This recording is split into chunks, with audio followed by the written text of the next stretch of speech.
When I was a child, I didn't understand the idea that a video game could have a limit to its world. To me, these worlds were real. Even when I tried to get out and explore and would fail, I assumed it was because I had done something wrong. I believed that if I had tried hard enough, I could escape the levels that were, well, given to me. I'd eventually learn more about video games and that, no, you can't just go out and explore huge worlds. There really is nothing out there. At least, that's what I had thought until I played The Legend of Zelda for the first time.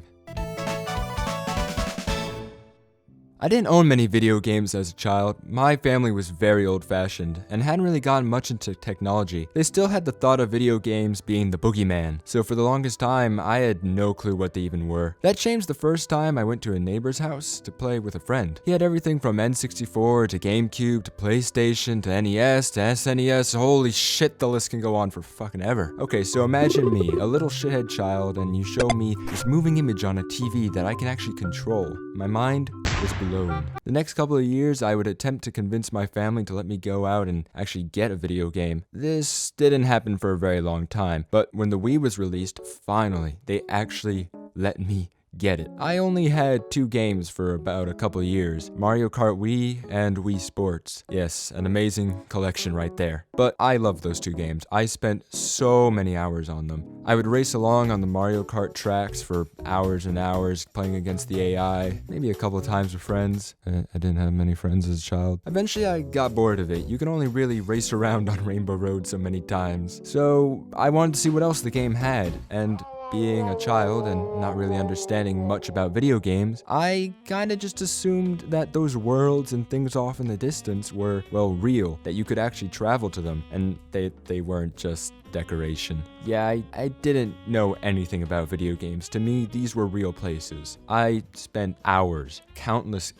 hours, just driving around on tracks, going backwards, going forwards, going as far out of the level as I possibly could. I actually was pretty successful in some areas, and by successful I mean not really successful. I just mostly found a lot of neat details that were put into the game. I distinctly remember going on Wario's Gold Mine. Yes, very memorable track indeed. Driving around on the rails and trying to find out where the carts came from. I didn't know that they just spawned in out of nowhere. I thought that they came from somewhere. It was just my thinking. I actually found out you can go along these rails here and sorta get to where the carts come from. That's kinda neat. But yeah, most of the stuff I would find wasn't actually getting out of the level. It was mostly just small details that I perceived as being, I'm getting somewhere, I'm making it out of the level, I'm gonna see the rest of this world, followed by hours and hours of just driving around on Mario Kart. I would still go to my neighbor's house and one of my close friends from school's homes to play games on different consoles, many of which I would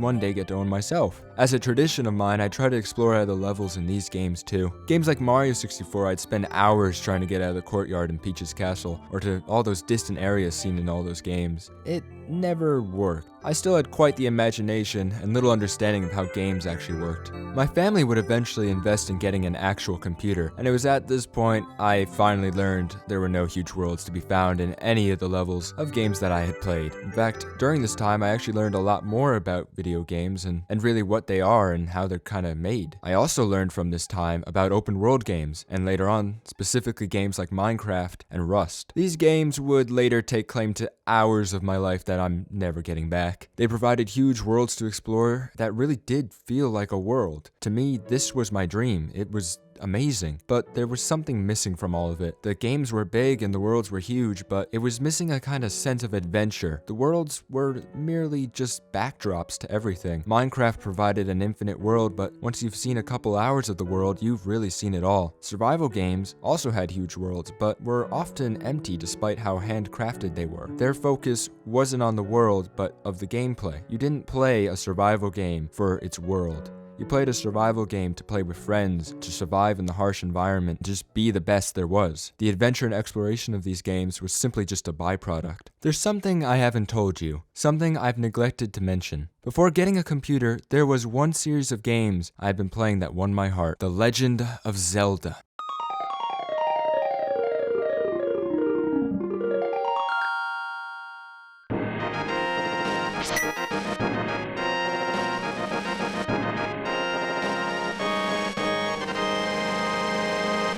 These games provided huge worlds with tons to explore and adventure to be had all around. It felt like everything I'd always wanted. In my update video, the reason I couldn't name a favorite game wasn't because I didn't have one, because basically all I could think was Legend of Zelda, Wind Waker, wait no, Ocarina of Time, nah, Link's Awakening has good memory, oh, but what about Majora's Mask? Enough. I couldn't pick one because I loved them all, so when the Wii U was announced and they showed off the concept for a new Zelda, my wallet was already taken by them. Little did I know it would take almost 5 years and a whole new generation of consoles to come out. Fuck. But it came out, and what did I think?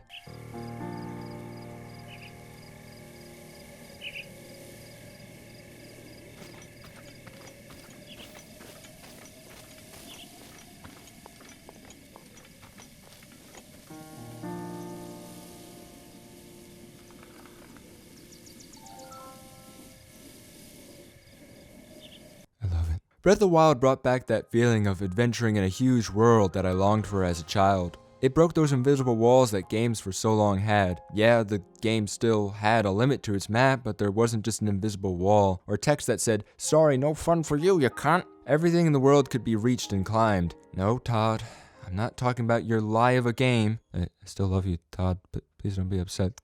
Give me Elder Scrolls 6. Give me the game. Come on, give me the game. I spent so much time in Breath of the Wild's world that I probably could have explored my whole state in the time I explored Hyrule. Where am I? I've completed the game once on Wii U and twice on the Switch. Why once on the Wii U? Well, I was so excited for Breath of the Wild that when my Switch got delayed, I went out and purchased it on the Wii U because I hate myself. I was actually really sick at the time with the flu, and my Switch was supposed to come the same week that I was actually sick, but being sick and wanting to play Breath of the Wild, I went out and bought it. But, whatever. I still quite enjoyed the game. Breath of the Wild does such a good job of creating a world to explore that it's honestly amazing. The fact I can just look at something, go there, and find stuff or something to do amazes me. I've heard a lot of people rag on the music in this game, and I do agree it's missing that Koji Kondo charm that so many Zelda games have, but the music and sound work so well at creating atmosphere that I love it. Sound designers and music in general don't get enough appreciation in video games. They can really make a huge difference in how you see and play throughout the world.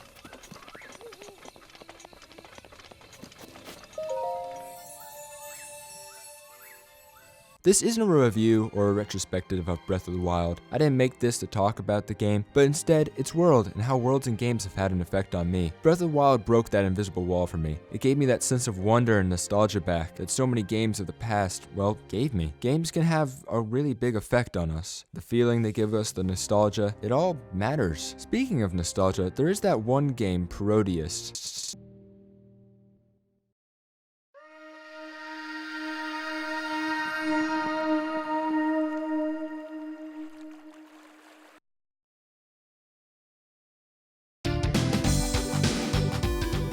Hey, so this is just a quick little thing. This video was meant to come out a couple of weeks ago, actually 1 week after the update video came out, but I kinda got hit by a flood and I had to renovate my entire room. So this video was slightly delayed, but the rest of the videos for the month are still on track. I have 2 videos planned right now, one about, well, what I said at the very end, and the second one a little Halloween special. So yeah, I should be uploading again later this month. Just wanted to clear up some stuff on why it took so long for this video to come out.